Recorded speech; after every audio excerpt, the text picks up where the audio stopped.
Hello, I'm Dan Bagley. Welcome to Release Your Wings.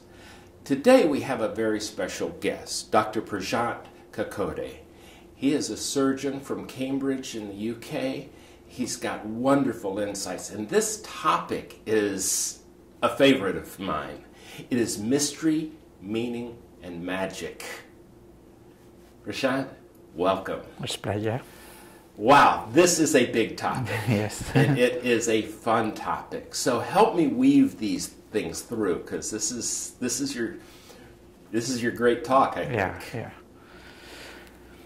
Yeah. In the last some 30 years, we got institutions now in this country and in Europe that is studying magic. You know, like there are institutions called psychical research with a different name, where scientists working within the universities are interested in a phenomena that mainline science is not interested in. For example, if someone says he can do magic, and then he can bend metal, and he can read your mind, and he can look into the future, mainline science either can't handle it, and so there is no research taking place there. But these scientists, academics, and we got an institute in London, it's called Scientific Medical Network, more than 2,000 members. They are all coming from the background of science. Most of them are within universities, some are doctors, and they are interested to do research in this. And very, very fascinating area. Their observations, they have publications, they have got books. Excellent. So give me an example of some of the research that you're interested in and familiar with here. One area of special interest is out-of-body experiences. And they say the observation is 6% of the population in almost all cultures, roughly 6% they say, have out-of-body experiences at some time during their life. I have come across many people, sometimes as patients, and then they speak of their experiences in the childhood, and their experiences are often seeing themselves apart from the body, looking at body from outside. Right. This is the observations, often near the ceiling. This is one area of there is increased interest and study. So in operation theater, during the operation time, many people see themselves outside looking at the operation and telling the details. Even though they're under general anesthesia. General anesthesia, their face is covered, and there is no way they can see anything. But they tell you all the details, precise. And one patient, he knew where his dentures were kept. Wow. He knew the drawer where they were kept, where the nurses had forgotten, this kind of thing. But the bigger area here for us is how the mind influences matter and brings about changes in the matter. And this is seen very, very beautifully in cases of multiple personalities. Yes. There are very few, but when one body has got two different personalities within it, what they find, when the personality changes, the health of the body also change. So one personality has allergies, another personality has no allergies.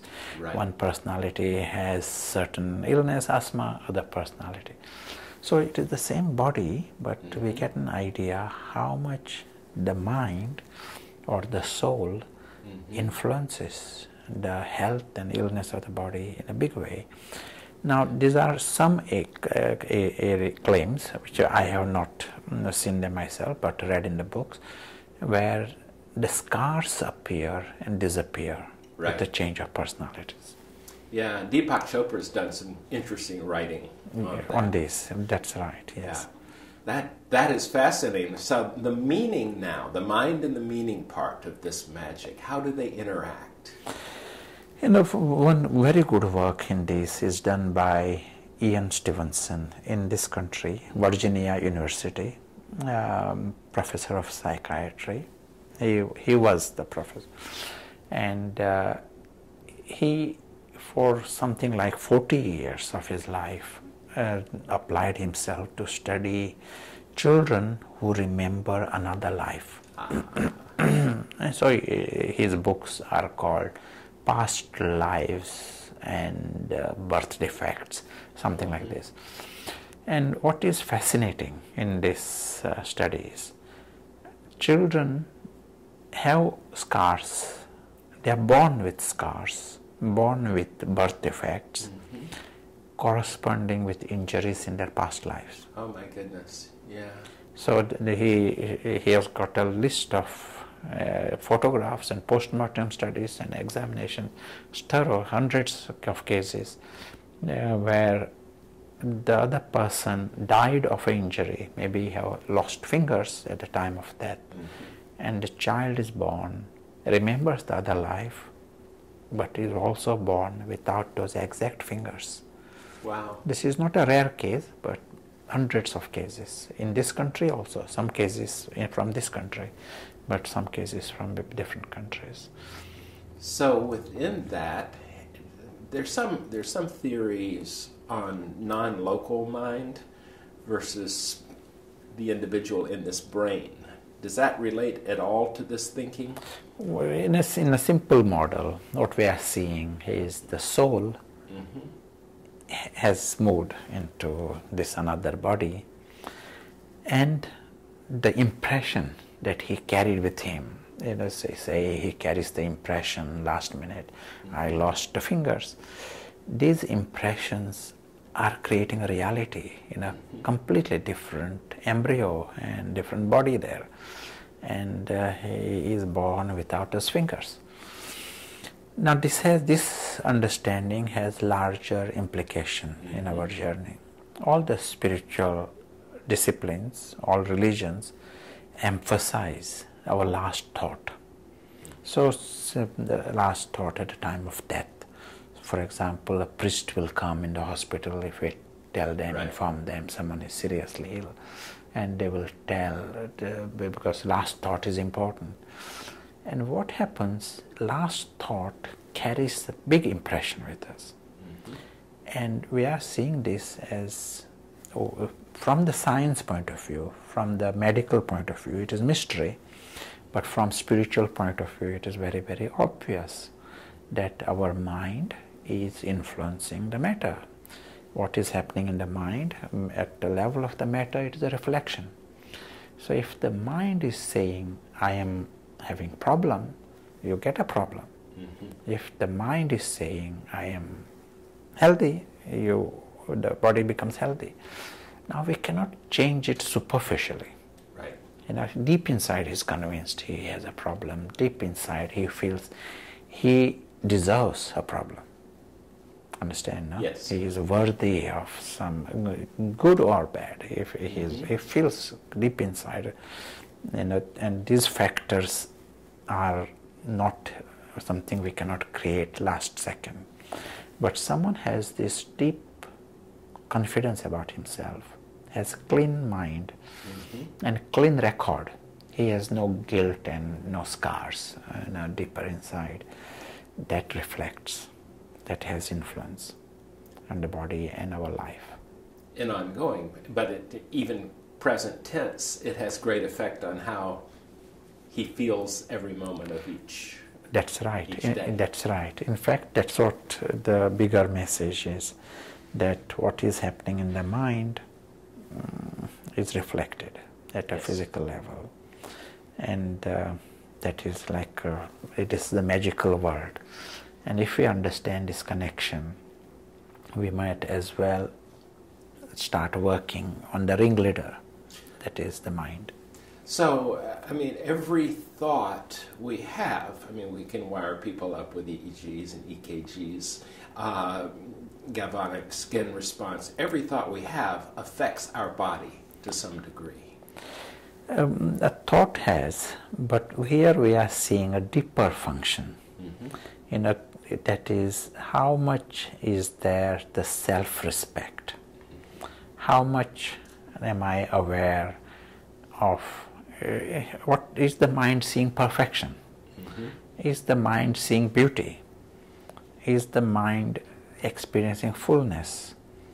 Is the mind experiencing security? Now, if my beauty and security and perfection is based on this world here, that precisely makes me more insecure. This is the twist here.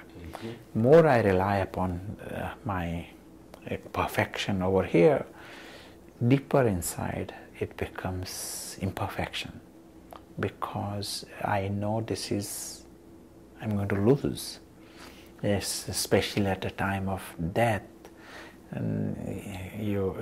what is tested in me is how free I am from here. So, for example, if a person is very happy because he has got millions and millions of dollars, the last thought will be, I'm losing my dollars. So the impression becomes negative. And that impression, I am empty, I have lost, this is not a healthy impression. So that comes down to an attachment. Anything that we're attached to at the moment of death becomes a bigger loss. That's right. The attachment and my investment over this changing temporary world, that will reflect in a negative way. I wonder, we have the option to discover the reality beyond. And then it is not an option just for a few sages and prophets, but this is our world, that is our home, God is our Father. And we have the option to experience perfection in relationships, relationship with God, perfection of our world, but the spiritual world, perfection in our own perfection, but not at a bodily perfection of the soul level. The more we sort of try and understand this, then deep inside your world becomes beautiful world. You realize things are beautiful, perfect, complete, eternal, secure. Now this is the vibration going on there. That will reflect at a physical level. This vibration will continue even if the outer world is to change or outer world is to finish. So it seems so much more profound when we're talking at the moment of death to the moment of another life, but it feels to me that it's more commonplace and equally important that this moment of time right now, as it segues into the next moment, yes, that every moment we're at the death of the past moment to the next. So part of how our bodies feel, how we love, there is perfection to be seen if we're continuing to live for the next 30 years or so. Yes, but emphasis we are placing. Our deep tendency is to create dependencies. And if this physical world, it can be moment and rich physical world. If this is the only world I'm considering, then I got a lot to lose. We have the option to discover the reality behind this, what we call drama. This physical world is more like a story. And I know the story, I'm happy to watch the story, but let me also know the world beyond the story. That's excellent. That is a lot to think of. Why get tied into the story if you own the entire theater forever? Thank you. It's a pleasure. Our pleasure as well. Thank you for joining us. Goodbye.